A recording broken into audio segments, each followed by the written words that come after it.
Uploading a video is not just about click and publish. One tiny mistake and your video might slip into the vast void of the algorithm to never be seen again. I'm Victoria and I made over 100 videos for YouTube. I publish 6 videos for my clients every single week, and today I'm going to show the most common mistakes I see that people do when they upload a video. If you fix them, you can get 10x more views than you do now. So let's get into it, and I'm gonna upload a video of mine that I did recently.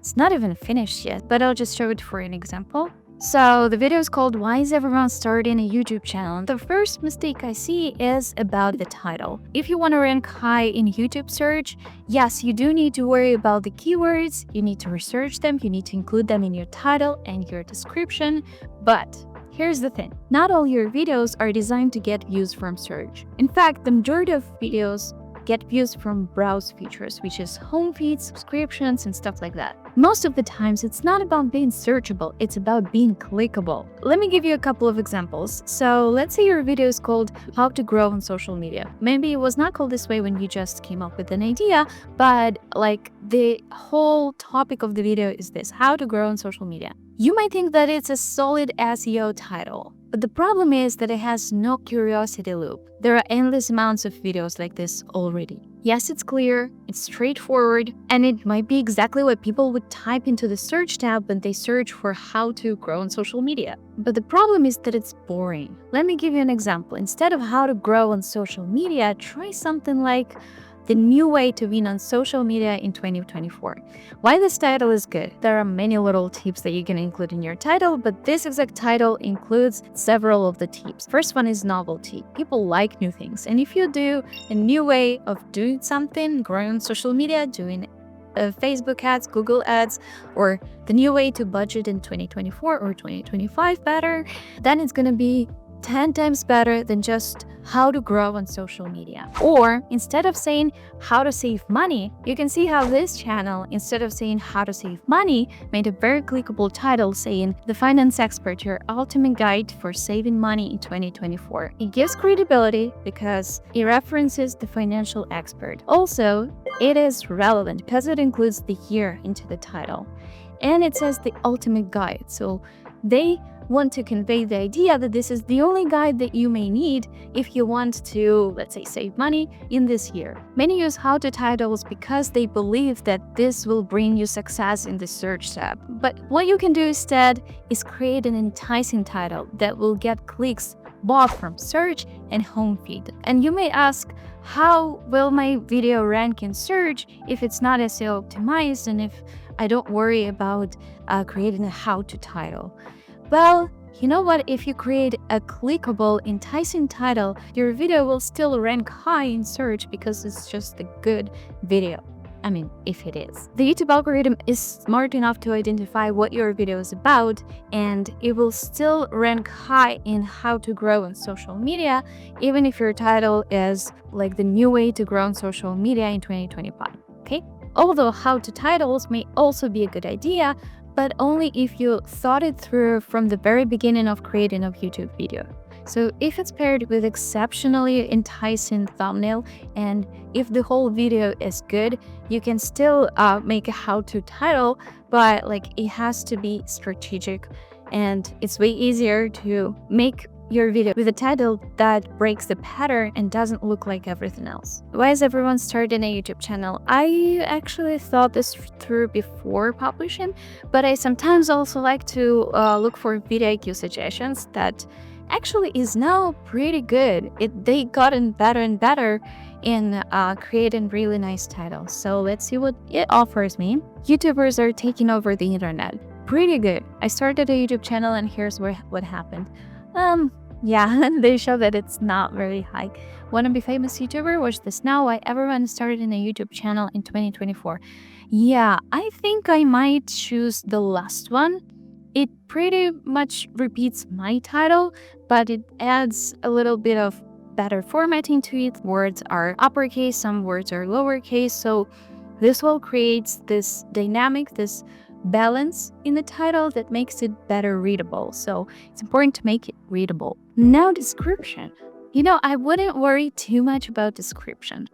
Let me just show you how I do this. I ask ChatGPT to do that. If you don't want to spend too much time on it, and I usually don't, I go to my YouTube script and I copy. I just check if it's good. I'm trying to make it shorter. Yep, looks good. Let's get into it. We'll delete it. So it's a basic, very short description of my video, just for SEO purposes. Talking about description next, I like to do the chapters. I don't do it all the time. It's not completely crucial. Just overall description is not determining the success of your video, honestly. It's just for convenience so that your viewers could find some information about you, could find you on other social media, could find the links that you promote in your video. And this is why description is important, because basically it's a funnel for those who already want to do something more with you, you know, to go meet you on other social media or to buy your products, for example. But in terms of like your video success on YouTube in particular, description has little to nothing to do with your video success. So how I do chapters, that's the whole story how I do that. When you click on any video, to the right, if you have the ChatGPT for YouTube Chrome extension, you'll see the transcription. I copy this transcription. I paste it in Notion because I use Notion AI. It's a paid way to do this, but there's also a free way to do this that I'll show right afterwards. Just the transcription, and I go to Ask AI. I already have the prompt that I can leave right in the description if you want, that says create chapters for YouTube with the timestamps when a new chapter of video starts. The chapter should be only when the topic changes. So we don't want to have multiple timestamps for one chapter. Each chapter should be one sentence. It's important to keep it short, not to like be annoying for people who read it. And the format has to be like this. And I click enter and let's see what it offers me. Boom, it offers me a nice, neat chapters that I simply go ahead and paste into my description. Obviously, these are not my timestamps. I'll do this for my video in particular because videos need a little bit of time to generate, and only after YouTube generates subtitles for it, you can actually transcribe it. You might wait just for it for a little, like 5 minutes or something. That's how I do the chapters. Mainly I do them for SEO. People rarely use them. Then if they do, we actually did a good thing. We made the experience of people comfortable. Some people are afraid to include chapters because what if people, skip through the video, taking away the precious minute of watch time that you might receive from it. But I look at it from the comfort standpoint, and I appreciate when people care about me and create chapters for me so I don't waste my time. And I try to do the same for people, so I don't want to waste their time, so I create chapters for them. And because they have the possibility to choose what to watch, they appreciate watching this video more. It makes the experience a lot more enjoyable for them. And I'd rather do that than make them watch a couple minutes longer just for the sake of watch time. You need the Chrome extension that's called Cider.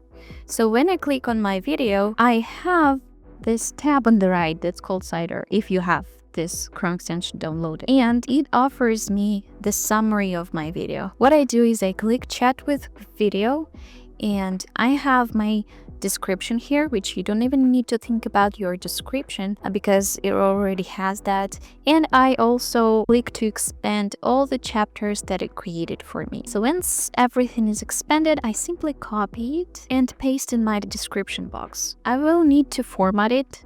I will need to read this description and see if there is no spelling mistakes or nothing that I don't want to reveal too much. Then I need to also refine my chapters. They should always start with 0000 because otherwise this will not work. And I also go through each chapter and refine it so it's not too short, not too long, but exactly what I want to see in my chapters. Speeds up the process a lot, and I really like this feature, especially considering that it's free. So just go and refine this through, just see what needs to be deleted, what needs to be improved, and that is it for the chapters. Okay, so after the chapters, I got some links, some call to actions. Actually, this can be anything you want, wherever you want to funnel your people down.